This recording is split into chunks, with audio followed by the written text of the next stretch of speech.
What's going on YouTube? Today I want to talk about emergency travel while in the military. Most likely an emergency is going to happen for all of us at one point or another. So it is important that we have a plan to handle that emergency. My example is today we have to drive from Colorado to California, my original home. And instead of flying by myself to go out there, I'm going to take my whole family with us. We're going to drive.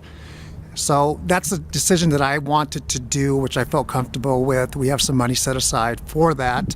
I also decided to rent a vehicle because I didn't want to put 2,500 miles on my car. And if something were to happen on the road, whether it's Utah, Nevada, all I have to do is call the rental company and say, hey, I need another car, and they'll replace that. If something were to happen with my car, then I have to wait till I get it fixed, which could cost a lot of money, and be stuck on the road while my daughter misses more school. So that was a decision that I wanted to do. Most likely when you are active duty, they'll give you regular leave. You use your regular leave to go out there and handle your emergency wherever you have to go. If you are a reservist like I am, it usually doesn't apply during the middle of the month. So I can come and go as I want to. Right now I'm on active duty, so I just took regular leave. And my unit worked with me. If you don't have enough leave, they'll work with you as well, but you'll have to make up that time in the future. So have a plan with your finances, because emergencies will happen whether it's local or you have to go back to your home, wherever that may be. If you came into the Air Force from an overseas location, check to find out if you are entitled to get a ticket back there. Sometimes you are, in most cases you are not. So it'll be on you to come up with the money to get back home. If you're overseas, sometimes there are hops where you can take overseas to a stateside airport, military most likely, and you have to get from that location back to your home. So have a plan, be safe. Let's see what this journey brings. You take care. If you are flying, think of asking for a bereavement fare. And what that is sometimes they'll give you a discount because you're military for emergency travel, so a bereavement fare. Another thing that I did today is I went online to my bank account since I knew I was going to be traveling, and I put a travel advisory on my debit card and my credit card so they know that I'm traveling to a specific country or state. In this case I did a few states, so it's called a travel advisory. You can either call your bank or credit union and they can take care of that for you.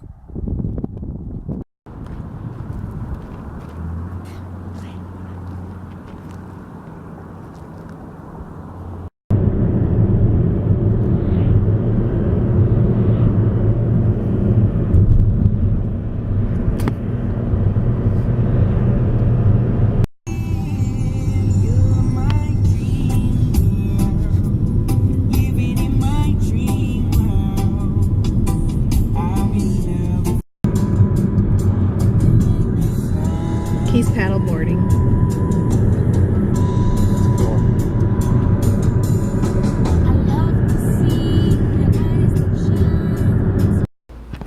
So we just drove about 550 miles and we're going to spend the night somewhere here in Utah. It's called Beaver, Utah. And the room was $69, but because of the military discount, we got $7 off. Something to think about when you travel. Always ask if they have a military discount. And earlier, I talked about a bereavement fare. Sometimes bases have ITT office, and most times they do. The ITT office are familiar with that bereavement fare, so have them help you out should you need to ask for that. Look at that. Seriously? Oh, he's on one of those layback ones too. He got a lot of nerve. He's just get it? smiling. Yes. There was no cars behind him, and he was just on the lane at that point. So I am in California right now, and we will be driving out after our memorial service tonight, 16 hours back to Colorado. When you have emergency travel, it's a good opportunity for you to see family, catch up with people you haven't seen in a long time, as well as get some great food back at your hometown. That's the case here back in California.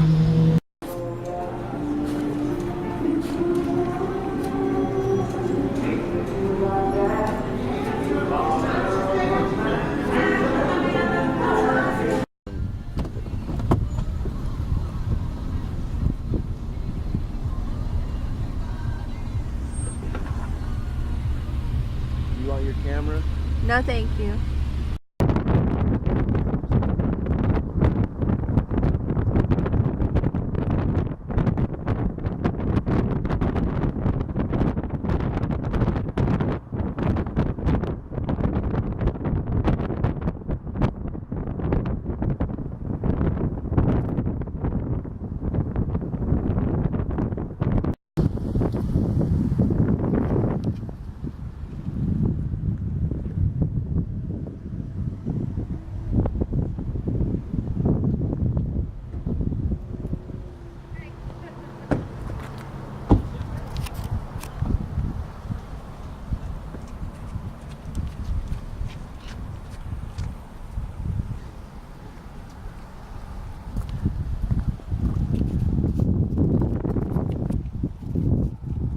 We are at Zion National Park, and we got in for free because I have a military National Park pass, save $25. If you don't have your pass, get it.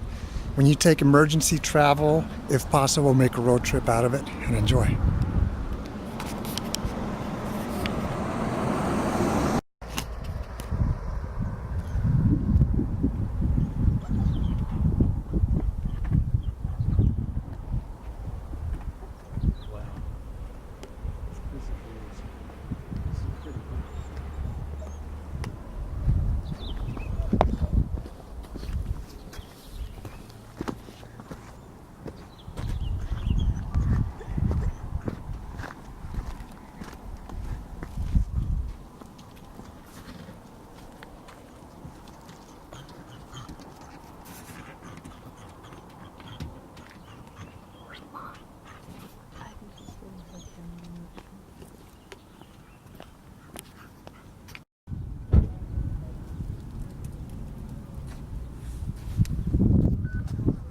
It's a great car.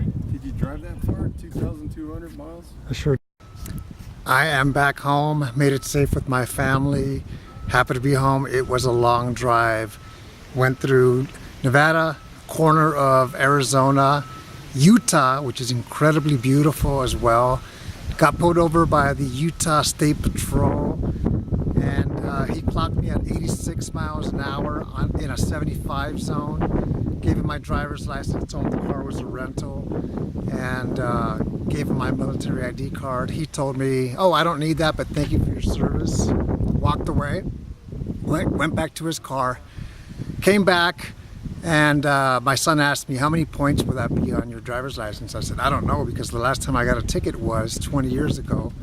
The police officer, the state patrolman, said, "You know what, here's a warning. Here is this piece of paper, which is just a warning. Be careful and reduce your speed." Got a break. I don't know if it was because of the military ID, but I said I'll give it a shot. I learned my lesson and drove the rest of the way home at regular speed. Turned in the car right now, Hyundai Elantra. What an incredible ride and fuel efficient vehicle. I showed you the license plate just a moment ago. It had a lot of bugs. The guy asked me, "Did you really drive 2,200 miles?" And I said, "Absolutely." It was a great car, great time, great with the family, road trip. Unfortunately, it was for a family emergency, but that's part of life. Be careful. Have a great day.